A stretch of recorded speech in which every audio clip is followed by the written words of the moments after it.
Hello and welcome to episode 223 of the Mark and Me podcast. As always, I'm your host Mark.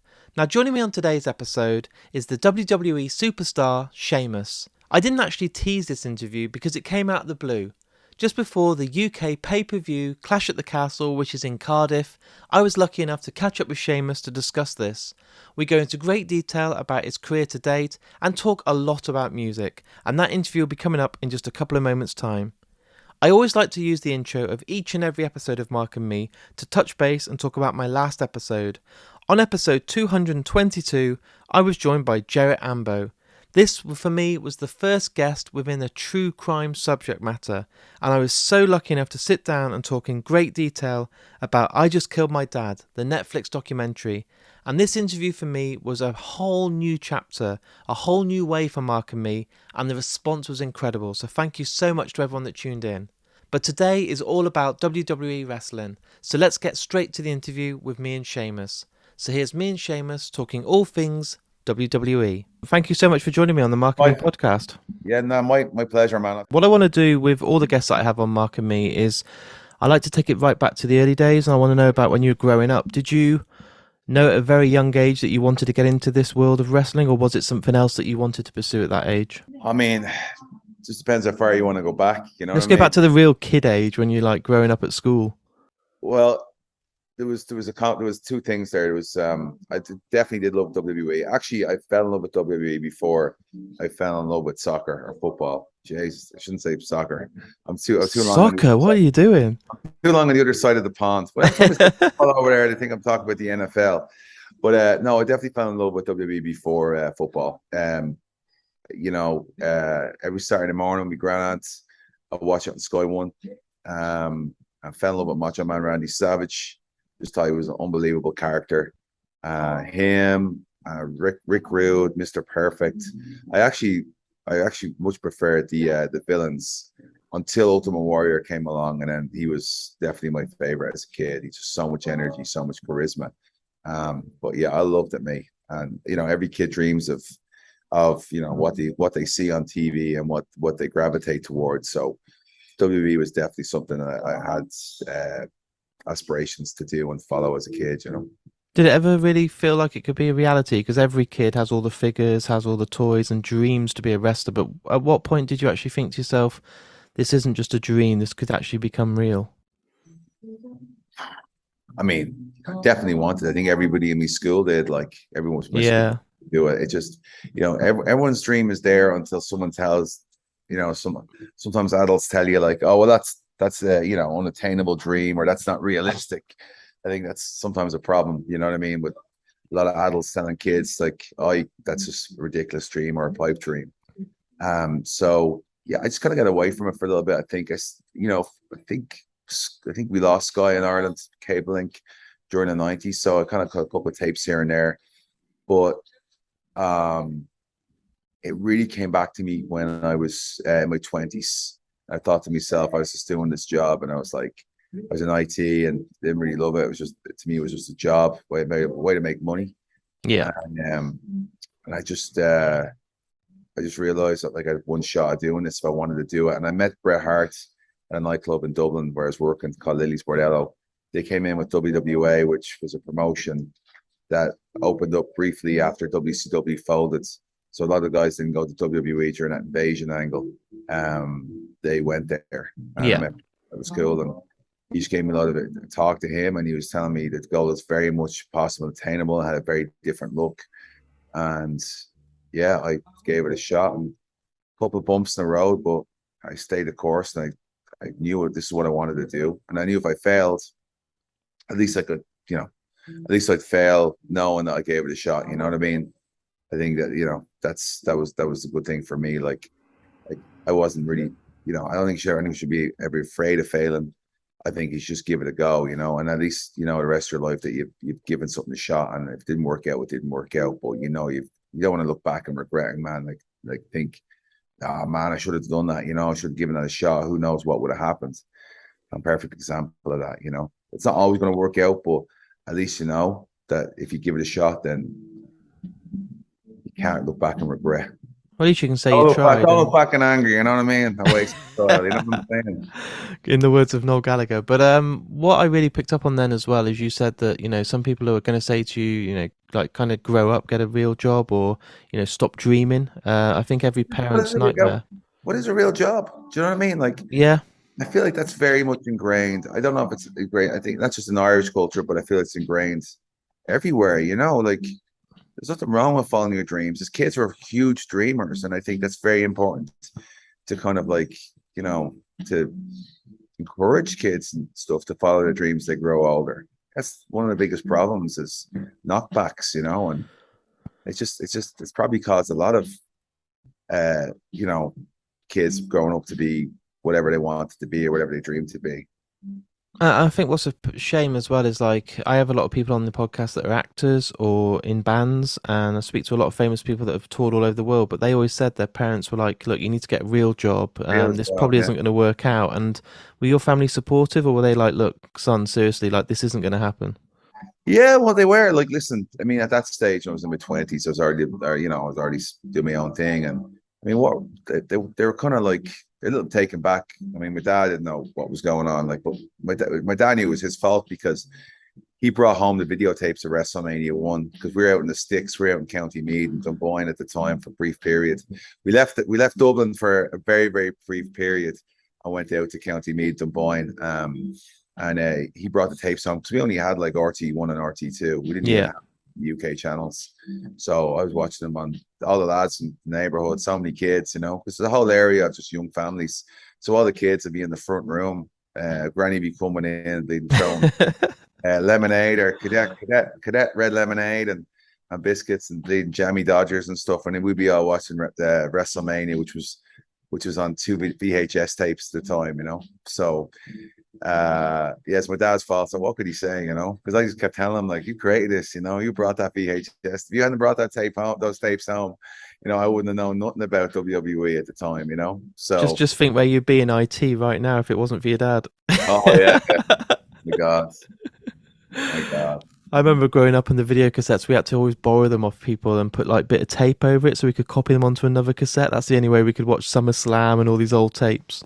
Right, yeah. They had the little tab at the end. If you That broke the was tab, it. you couldn't record it, yeah. But then you So put a bit of sellotape over and then you could copy them. And my mate's mom was always like, okay, I'll do another one for you if you want. But we had all the WrestleManias, SummerSlams, King of the Ring. It was incredible. would you remember that though? Do you remember as a kid like realizing that you could actually put sellotape or masking tape or whatever over that little square? That was it. Oh, does anyone even know what we're talking about? Like, what are these two bleeding relics talking about? These two dinosaurs here. Like, Exactly. and the amazing when you like put the tape over the little square. Heather's over there. Heather, you know, don't you? You remember Heather remembers. Yeah, everyone else is like, what are you on about? This is talking about TikTok and stuff. And we're there talking about how you can create a video cassette with a bit of masking tape. Yeah, mate. It was yeah, it's like, oh my God, groundbreaking, you know what I mean? And Um, with yourself at the moment, I always think with wrestlers, your rotas and your schedules are absolutely full on, and the amount of travel and everything. How do you get that work life balance? Because it is so full on, isn't it? You can be working 7 days a week some weeks. yeah, overseas tours and all you do that. Like it's not, you know, we're back in the grind of it, and the schedule and the live events have been like they've been a lot tough. You know, when we came out of the pandemic, the other side, you know, when the pandemic was going on, we kept going on. You know, we did the Thunderdome stuff, which was for me was an unbelievable time. For me, it was kind of rejuvenation in my career. Had a blast. Really got to show how aggressive and intense it could be, and I had some serious bangers, man. I was having banger after banger after banger match with everybody. It was just like felt I was brand new again. Coming out of that, you know, obviously we're live event company, you know, so now we're doing live events. A little bit different than before when we went to the pandemic, where we had a lot more jumping around to different cities with flights and charters and stuff like that. So that makes it a little bit more difficult. It's a lot easier when you fly into a city and you do TV. If you're on SmackDown, we have TV Fridays, Yeah. and then Saturday, Sunday, you have live events, which are non-televised events, which, you know, a lot of crack as well, a lot of good crack as well, like because there's more wrestling involved, and then a lot of the new talent coming up as well can really cut their teeth and learn, and you know, because when you're on TV, that's difficult, you know, for anybody going in there when it's a baptism of fire going on TV because you don't have a set amount of time. Sometimes that time can change.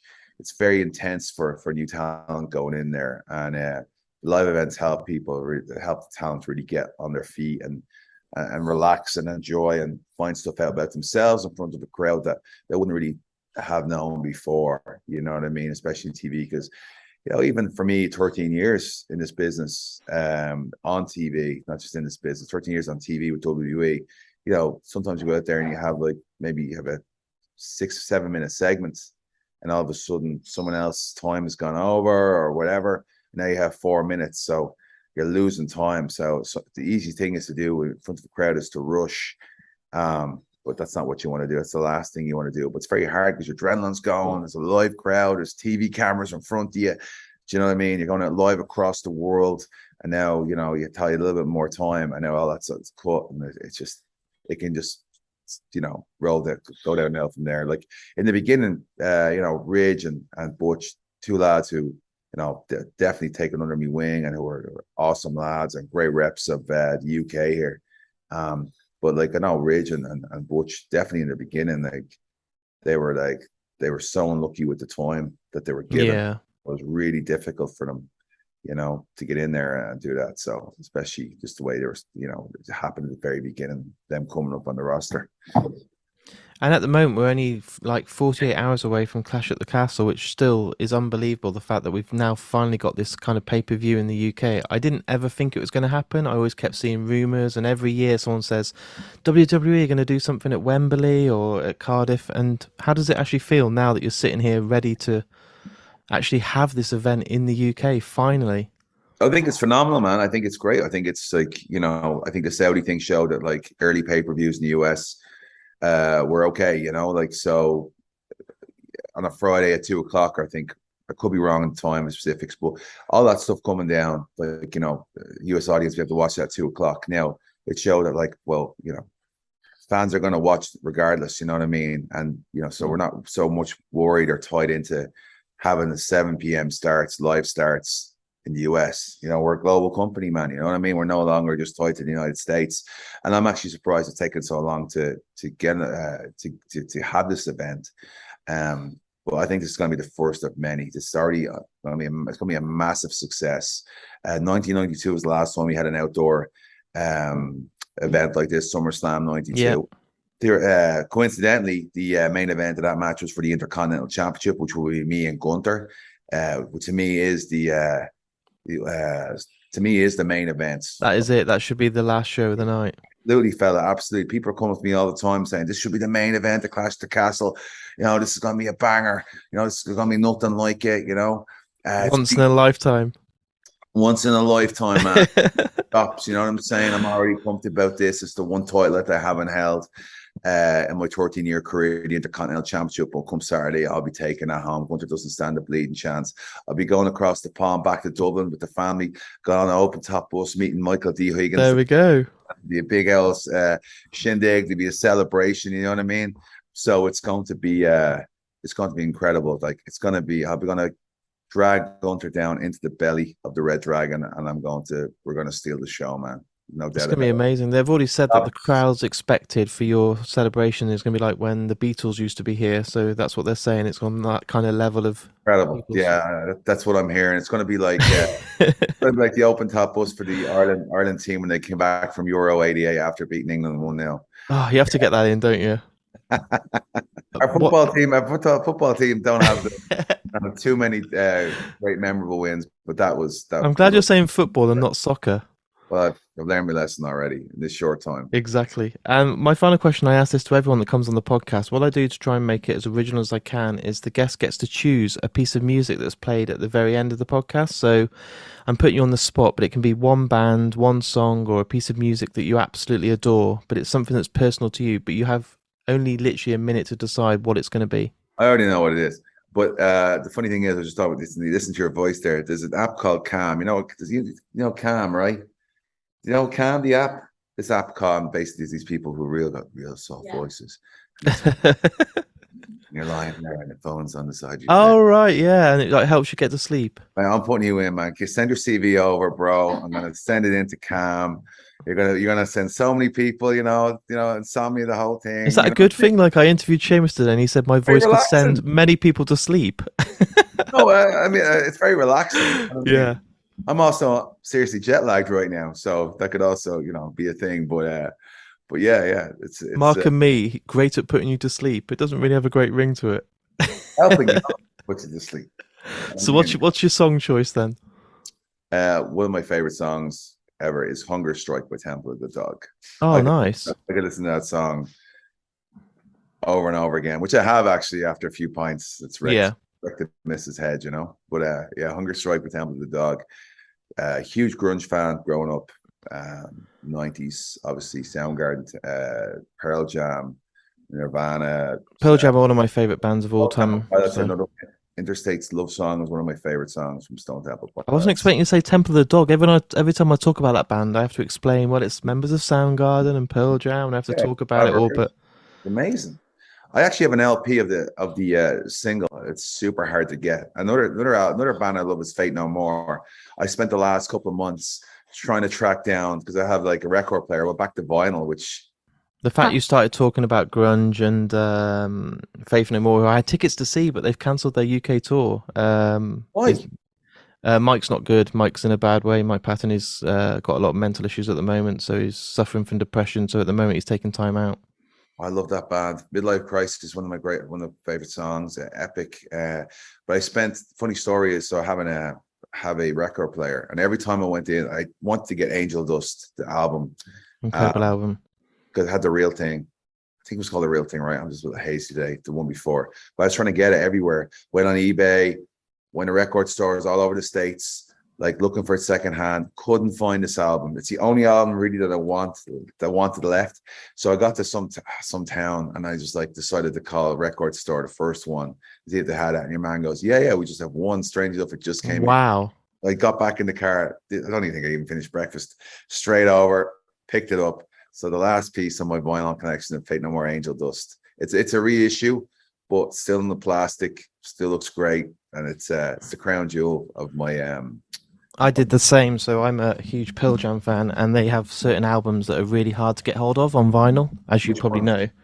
And only recently I had to go on the record store day to try and get their early stuff, but finally I've got MTV Unplugged. Oh wow! Which is unbelievable on vinyl. And again, it was like you, I had to phone up and get them to reserve it on the day, and live on two legs as well. Finally, so yeah, I'm there with you with all those sort of grunge bands. It's really hard to get the really good stuff, like it really is. So yeah, it makes it all the fun, and though, doesn't it, in the better when you actually get it. I think even now we have to collect stuff. It makes it fun for us, to have it there. But you don't play it, but have it. That's all that matters. Oh, all my vinyls are completely sealed, but at least I've just got them. So what do they sound like? I'm like, they're not for playing, but I don't know what we do that when we get older. We just get kind of like the stuff that we want. Hoarders. But we don't actually, I'll listen to stuff. Don't worry about it. There's certain things. I know collectors and all, they'll get it, but they don't want to take it out of the box. And they don't want to unwrap it. Have it, It's funny, but I really appreciate your time today, and I'm really looking forward to Sunday, and I hope it all goes well. And Saturday. God, I keep thinking, Saturday. Over by Sunday. Exactly. If I get there on Sunday, I've messed up badly. I've already been in Dublin celebrating on an open top bus. Well, that's what I'm on about. I can't wait to be there, along with the millions of people ready for you to come through the streets. I'll have a Guinness in my hand and the Intercontinental Championship in the other one. Amazing. Thank you so much. I hope the rest of the press goes well today, and have a good day, buddy. If it's as easy as this, man, it's going to be a bit of cake. Fingers crossed. Well, you start with the best now, so now you've just got to drip down. You've set the standard, mate. You've set the level. Thank you. I'll speak to you soon. Take care. Thanks, fella. So there it is. There's my interview with me and the amazing Sheamus. And to pick a song by Temple of the Dog, wow. Instantly, you're now my favourite guest of all time. What an amazing song, and you'll hear that in just a couple of minutes' time. A massive thanks to Sheamus for coming on the podcast. It's an absolute pleasure to have you on, and I love speaking to wrestlers. I remember going to SummerSlam in New York and covering an event. I've been to WrestleMania in New Jersey, and now I'm just about to leave to go to Clash at the Castle in Wales, and I can't wait. It's been a long time coming, and I didn't think we'd see a pay-per-view in the UK again, but it's actually happening, and I can't wait. So, just before I go, let me just do the usuals. I want you to share this episode. As you're listening, jump onto markandme.com, share it on Twitter, Facebook and Instagram. You may think it doesn't go a long way, but just hitting that retweet button or sharing it on your stories on Instagram or just sharing it on Facebook brings a whole new audience to Mark and Me, and that's marketing that really goes a long way and costs you guys at home absolutely nothing, and that's all I ask for listening to this podcast.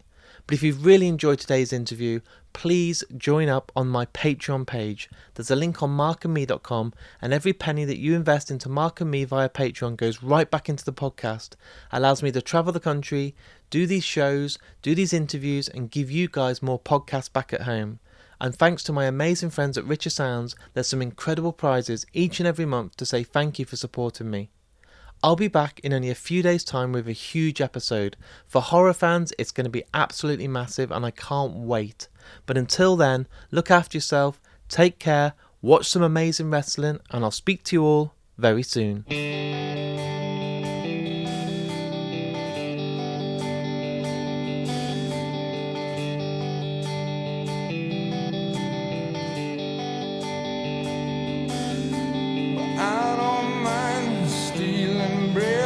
From the miles of decadence,